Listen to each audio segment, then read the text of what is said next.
Mon expérience en termes de responsabilité financière, où est-ce que j'en suis aujourd'hui, par où je suis passée, en fait, j'ai envie de te le partager aujourd'hui.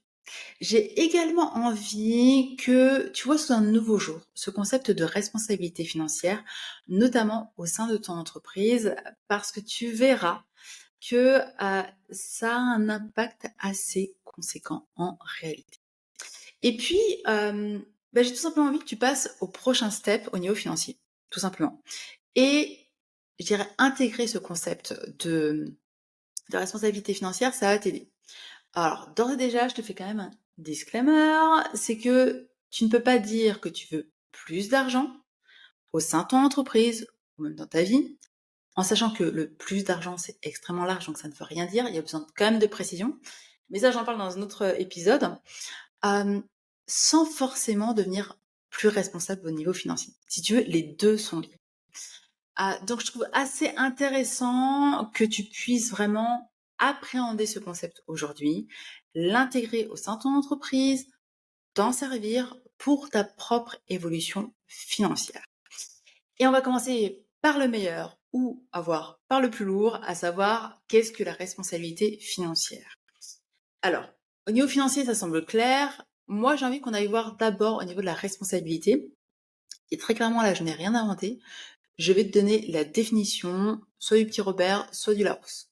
Le Larousse en l'occurrence. Être responsable, c'est le fait pour quelque chose d'être la cause, l'origine d'un dommage, ou une obligation, une nécessité morale de répondre, de se porter garant de ses actions ou de celles des autres. Il y a aussi cette connotation de fonction, de position, qui donne des pouvoirs de décision notamment, donc sur autrui ou sur autre chose, mais qui implique également de rendre des comptes. Cette définition, ou ces définitions d'ailleurs, apportent énormément de lourdeur, et en fait quand je te les partage, moi-même j'ai envie de partir en courant, parce que c'est lourd. En fait, d'un côté, il y a cette perception de se dire, ok, si j'embrasse ma responsabilité, ça veut dire que concrètement je suis fautif de quelque chose. Non, j'ai pas envie. Et de l'autre côté, il y a cette question de pouvoir, d'autorité, avec tout ce qui va avec, notamment dans notre inconscient collectif, au niveau de l'abus de pouvoir qu'il peut y avoir. Et là, pareil, non, à mon avis, tu n'as pas du tout envie. Et en plus, si tu es ici, si tu écoutes cet épisode, si tu le regardes, c'est très clairement que tu es quelqu'un, une personne de bienveillante, avec quand même un petit côté rebelle. Parce que bon, on s'attire tout de même, hein. Donc voilà. Donc, tu as ces 2 côtés-là. Donc, of course que si on te présente les choses comme ça, en disant: «OK, sois responsable financièrement», tu vas pas y aller, hein, et je pense que tu ne vas pas y aller carrément en conscience. Donc, j'ai envie de te présenter, le concept de la responsabilité financière sous un nouvel angle. En fait, j'ai envie que tu le vois avec 2 parties. Une partie au niveau des capacités et une partie au niveau des, je dirais, des compétences, de l'expertise que tu peux développer. Si tu veux faire un parallèle, fais le parallèle avec le leadership, tu vois? Il y a un courant qui dit que le leadership est inné, sauf qu'en réalité, il y a beaucoup d'études qui ont démontré que le leadership s'acquiert. Alors bien évidemment, tu peux avoir des dispositions, je dirais, génétiques ou éducatives. Il n'empêche que tu peux développer ton leadership à tout moment. Eh bien, c'est la même chose pour ta responsabilité financière. On vient toutes d'environnements différents. Donc oui, bien évidemment, il y a peut-être des personnes, peut-être toi d'ailleurs, hein, qui écoute ce podcast, qui écoute cet épisode, que tu as eu un environnement éducatif qui t'a permis de devenir responsable financièrement, ou même des expériences de vie qui t'ont permis de devenir responsable financièrement rapidement. Ok. Mais n'empêche qu'il y en a d'autres qui ne l'ont pas du tout eu, en fait, cette partie-là. Et ça ne veut pas dire que ce sont des personnes qui ne vont jamais devenir responsables financièrement. La majorité des personnes, des entrepreneuses qui s'enrichissent, en réalité, et qui apprennent à gérer leur argent au niveau financier, qui deviennent responsables financièrement, puisqu'il y a vraiment ce côté-là, je vais te le développer juste après, il y a plusieurs niveaux. Euh, Souvent, elles partaient de rien, elles n'avaient pas je dirais, ce bagage, entre guillemets, au démarrage. Donc c'est bien que ce sont des compétences et une expertise que tu peux apprendre, que tu peux développer, que tu peux pratiquer. Et ça joue à plusieurs niveaux. Qu'il s'agisse au niveau de générer de l'argent, de gérer de l'argent ou de le faire fructifier. C'est la même chose. Tu as la capacité et tu as les compétences que tu peux développer. Donc, peu importe où tu en es, aujourd'hui, j'ai envie te dire, porte ton focus sur l'expertise et les compétences que tu peux développer pour augmenter ta responsabilité financière. Et je te citerai Maya Angelou, repris souvent par Oprah Winfrey, You do better when you know better. Quand tu as l'information, quand tu as de nouvelles informations, bien évidemment que tu fais mieux. Ça va de soi. Tu as des nouvelles informations. Donc, pas de fouettage pour tout ce qui s'est passé avant, juste tu prends là où tu en es aujourd'hui et tu vois comment tu peux augmenter ta responsabilité financière pour justement te permettre d'augmenter également ton abondance et l'argent qui circule au sein de ton entreprise. Et l'avantage avec finalement, je dirais même la bonne nouvelle, ou même l'excellente nouvelle, avec justement cette appréhension du concept de responsabilité financière sous un nouvel angle, c'est qu'en fait tu peux évoluer. Tu es libre d'évoluer jusqu'en haut de cette échelle de responsabilité financière. D'ailleurs, ça c'est le deuxième point, on va en parler maintenant. Qu'est-ce que l'échelle de la responsabilité financière? Alors si tu veux, il y a plusieurs plans. Il y a un niveau vertical et un niveau horizontal. Au niveau vertical, on va dire que tu es à 100% de ta responsabilité financière lorsque tu es aligné, lorsque tu es ancré quand tu prends des décisions financières, lorsque tu prends du plaisir, de la joie, parce qu'il y a vraiment ces émotions hautes, entre guillemets, qui sont connectées au fait de manager ton argent. D'accord. Manager ton argent, peu importe, je dirais, le niveau, peu importe l'étape au sein du management, lorsqu'il rentre, lorsqu'il sort, il y a vraiment cet ancrage. Bien évidemment, tu as 0% de responsabilité lorsque tu es à l'opposé, d'accord? Lorsque tu es style en mode stressful, angoissé, à l'idée de prendre des décisions financières, tu sais pas par où commencer, tu sais pas comment prendre ces décisions financières de manière stratégique, là, tu es plutôt à 0%. Mais finalement, sur cet axe vertical, il y a autre chose qui va jouer. Il y a le fait de savoir générer, épargner, gérer et fructifier. Imagine peut-être un cadre, tu vois, un petit carré séparé en deux, horizontalement et verticalement. Et vois-le évoluer. Pourquoi? Parce qu'en fait, on a souvent, au démarrage en tout cas, peut-être appris à générer de l'argent, mais pas à le gérer. Au niveau notamment de son entreprise, c'est quelque chose que je retrouve énormément. C'est-à-dire qu'on porte le focus sur le chiffre d'affaires, sauf qu'en interne au sein de l'entreprise, bah, c'est la périssina, c'est le bordel, excuse-moi le terme. C'est-à-dire qu'il n'y a pas une structure, il n'y a pas un système qui est intégré pour gérer l'argent, pour le faire fructifier, pour vraiment pouvoir développer l'entreprise de manière sereine. Donc, il y a cette hypothèse-là. Donc, générer, mais pas gérer. Parfois, c'est générer et la personne ne sait pas épargner. Parfois, on a appris à épargner, mais pas du tout à le faire fructifier ou à le gérer. Ce qui fait qu'on reste à un certain stade. Au niveau épargne, on peut être à 100% parce qu'on a vraiment appris à mettre en place des stratégies, que c'est fluide pour nous. On est vraiment aligné, on est vraiment OK à l'alignement. Mais si derrière, t'es pas en mesure de le gérer et de le faire fructifier, de le positionner et potentiellement de le dépenser de manière stratégique, c'est qu'il y a un challenge au niveau de ta responsabilité financière que tu as besoin d'aller voir et de travailler. Et ça peut se faire rapidement en réalité parce que l'argent est un jeu rationnel, je te le rappelle. Maintenant, encore faut-il que tu aies vraiment cette conscience et cette clarté sur où est-ce que tu en es. Donc, si tu te sens tiraillé aujourd'hui dans ta responsabilité financière, tu comprends bien que c'est normal en fait. Tu n'as pas à t'en vouloir. Pose-toi juste la question peut-être de où est-ce que tu sens que tu as besoin d'évoluer dans ta responsabilité financière. Et écris les 3 premières réponses qui viennent. En général, tu peux te faire confiance, ce seront les bonnes. Même si tu n'as pas envie d'aller voir, ce seront les bonnes. Et en fait, ce qui est génial avec ça, c'est que plus tu évolues dans ta responsabilité financière, plus tu apprends à te connaître au niveau de ta manière de fonctionner, de ce qui te correspond, de comment tu valorises les choses dans la vie et de ce que tu as réellement envie de valoriser. Venons-en à mon expérience avec la responsabilité financière et où est-ce que j'en suis aujourd'hui. Alors, en toute sincérité, pendant une bonne partie de ma vie, je ne connaissais pas ce concept. Et je pense carrément pendant une bonne trentaine d'années, vois-tu? Si tu veux, j'avais appris à me dire, et c'était totalement OK pour moi, hein, bah, si j'ai un CDI, c'est OK. Aussi simple que ça. C'était mon seul objectif. CDI, donc j'étais fonctionnaire à l'époque, et avoir ma retraite. Et pour moi, c'était, bah, je suis responsable financièrement puisque je sais générer de l'argent. Sauf que le côté épargne, le côté gérer et le côté fructifier étaient en mode néant. Je pense que c'était le terme. À peu près. Parce que je croyais que si je générais, bah, l'objectif était de dépenser derrière. C'était mon schéma. Pour la phase épargne, je ne voyais pas l'utilité d'épargner parce que j'étais quelque part, juste calée au niveau de la gestion et ma gestion se résumait à: «OK, tout ce que je gagne, j'ai besoin de le dépenser ou la majeure partie». Et quand je passais en mode épargne, j'avais un mécanisme qui se mettait en place, bien évidemment interne, qui me disait: «Oh oui, mais tu peux dépenser». Mais en réalité, j'avais aucune visibilité sur l'argent, en fait, sur l'argent que je générais.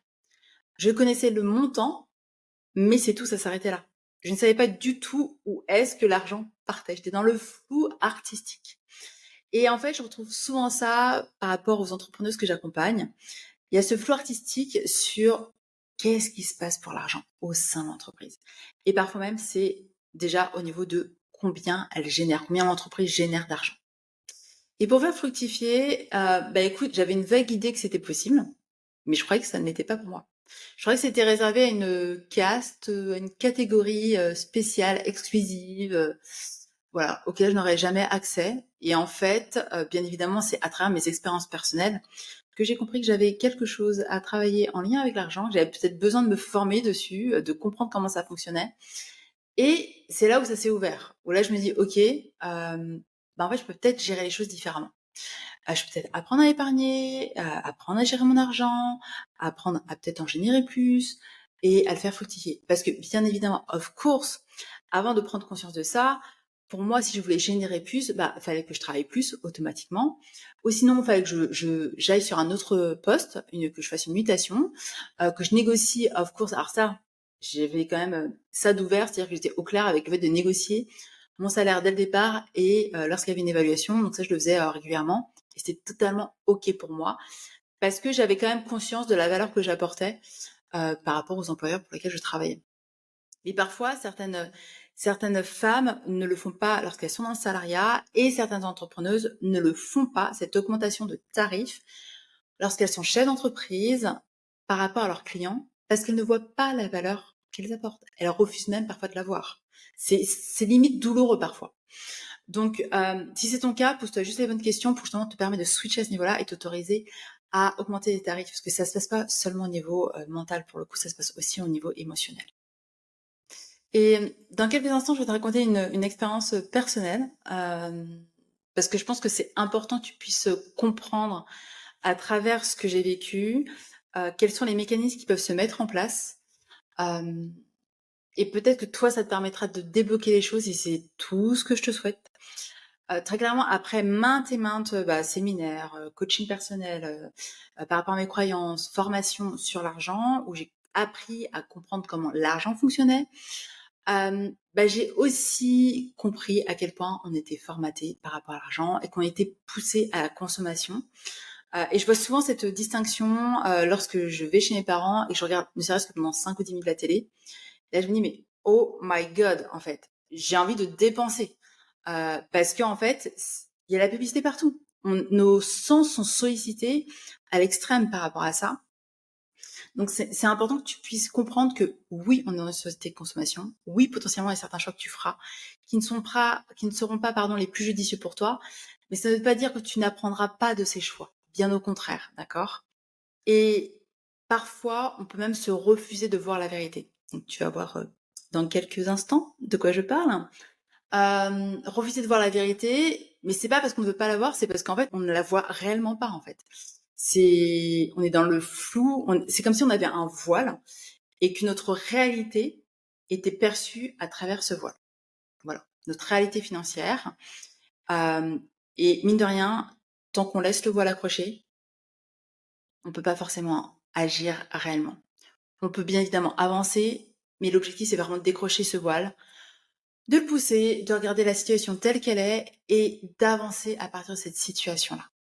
Parce que qu'on le veuille ou non, on est des êtres humains, donc on est des êtres émotionnels, sauf que l'argent à côté, en fait, c'est rationnel et que on a besoin d'intégrer un système pour nos finances, d'autant plus au niveau de l'entreprise, pour que les choses se passent bien pour l'entreprise, d'accord? On n'est pas des surhumains.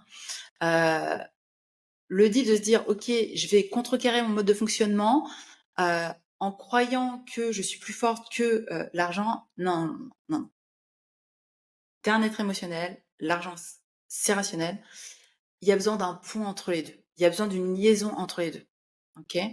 Et donc, venons-en à la petite histoire. Donc, si tu me suis sur les réseaux depuis quelque temps, tu sais déjà que j'ai rencontré mon époux en 2020, en janvier 2020, à un séminaire sur l'argent, justement.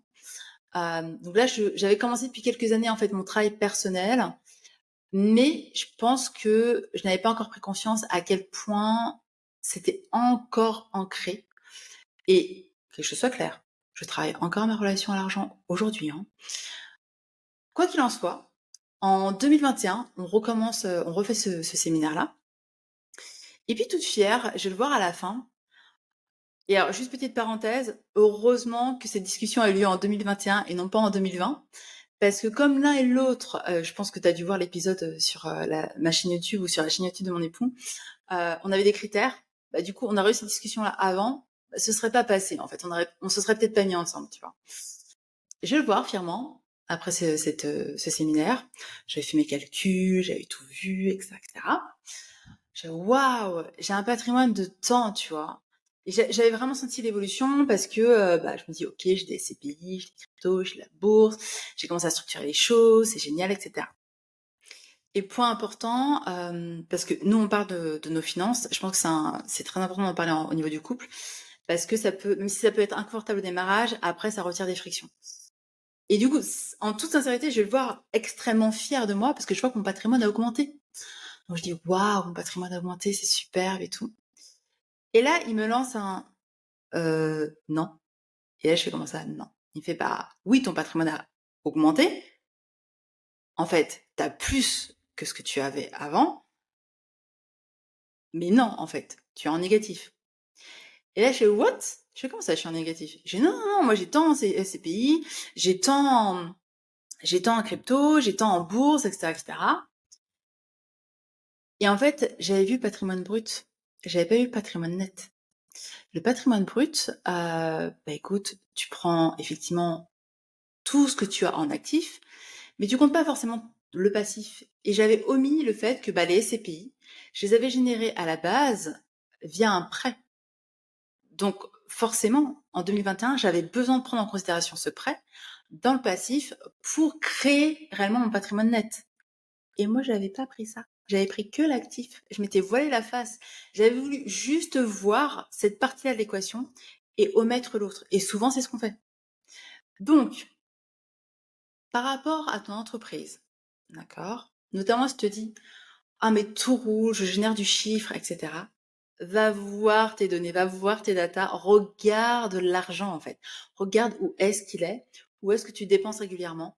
Va voir comment tu peux optimiser les choses parce que je peux te garantir que si tu n'as jamais fait l'exercice ou si tu ne le fais pas assez régulièrement, mon petit homme dit que tu te voiles la face et qu'il y a un magnifique flou qui s'est instauré entre la réalité de ton entreprise et ce que tu en perçois. Et ça peut être dangereux. Donc, of course, là, depuis 2021, mon patrimoine a réellement monté et il est réellement dans le positif. C'est vraiment un patrimoine net positif. Mais c'est vrai que j'avais pris une claque à l'époque parce que je me suis dit, mais je croyais que. Alors, je sais pas si tu es de ma génération et si tu te souviens de l'innocence et la spontanéité de la petite fille dans la publicité Erta, où elle va voir ses parents en disant, mais t'avais dit que... Et en fait, c'était vraiment ça. J'étais vraiment dans mon innocence la plus totale et me dire, mais je croyais que. Donc, non. Si j'ai un conseil à te donner, va voir tes chiffres, regarde ton argent. Tu vas peut-être prendre une petite claque au démarrage. Par contre, tu sais juste que ce que tu mets en place derrière, c'est du solide. Et j'ai envie de te faire un petit disclaimer, parce que c'est quand même important. C'est que ton patrimoine brut peut être totalement différent de ton patrimoine net. Tu l'as compris à travers mon histoire. Donc, notamment si tu utilises le levier bancaire pour développer ton entreprise, peu importe que tu aies rattaché finalement des investissements immobiliers hein, ou d'autres investissements, c'est ton patrimoine brut, c'est pas ton patrimoine net, hein, clairement. Donc, juste fais le calcul. Et effectivement, si tu présentes les choses, tu peux bien évidemment partager avec ton patrimoine brut, of course, en le précisant, mais ce sera ton patrimoine brut. Voilà, voilà. Si tu veux faire une distinction, ton patrimoine net, c'est réellement ce que tu as. Donc vraiment ton actif moins ton passif. Et ton patrimoine brut, bah, il y a juste une partie de l'équation. C'est juste le positif que tu as pris en considération, sans forcément prendre la totalité de l'écosystème financier que tu as créé au niveau de ton entreprise. Pour te donner, une petite précision, mon patrimoine est aux alentours de 100 000 €. Par contre, il s'agit du patrimoine brut. Mon patrimoine net est plutôt aux alentours de 55 000 €, voire 60 000 €. Donc en fait, alors pour certaines personnes qui regardent, ça va juste être un détail, mais comme disait France Gall: «C'est peut-être un détail pour vous, mais pour moi ça veut dire beaucoup». Parce que je vois mon évolution, je suis en positif qu'il s'agit du patrimoine brut comme du patrimoine net. Et ça, c'est super important pour moi parce que ça veut dire que les actions que j'ai posées depuis ces quelques années, en fait, sont des bonnes actions pour mon mode de fonctionnement. En fait, c'est le bon système que j'ai intégré au sein de mon entreprise. Et bah, tu peux aussi le faire si tu le souhaites. Je pense que si j'étais restée fonctionnaire, en toute sincérité, je n'aurais jamais pu atteindre cet objectif-là, ce premier palier-là, en une aussi courte période, tout simplement. Et deuxième disclaimer que j'ai envie de te faire, c'est que, bah, mine de rien, ton entreprise, c'est l'un de tes plus grands leviers d'investissement. Alors, of course, si tu es dans le salariat ou si tu es fonctionnaire actuellement et tu écoutes cet épisode, oui, tu peux atteindre tes objectifs financiers. C'est juste un système différent que tu vas mettre en place. C'est juste qu'au niveau de ton entreprise, tu as un système qui est, je dirais, plus rapide en termes d'enrichissement. Et ça, c'est quand même génial. Pour justement, finalement, mon entreprise, en tout cas par rapport à elle, j'ai clairement progressé sur l'échelle financière, en tout cas l'échelle de la responsabilité financière, ça tu l'as compris. Je suis encore en travail, of course, parce qu'il y a des connaissances que je n'ai pas encore. Mais quoi qu'il en soit, cette évolution, elle est là et elle est quand même géniale.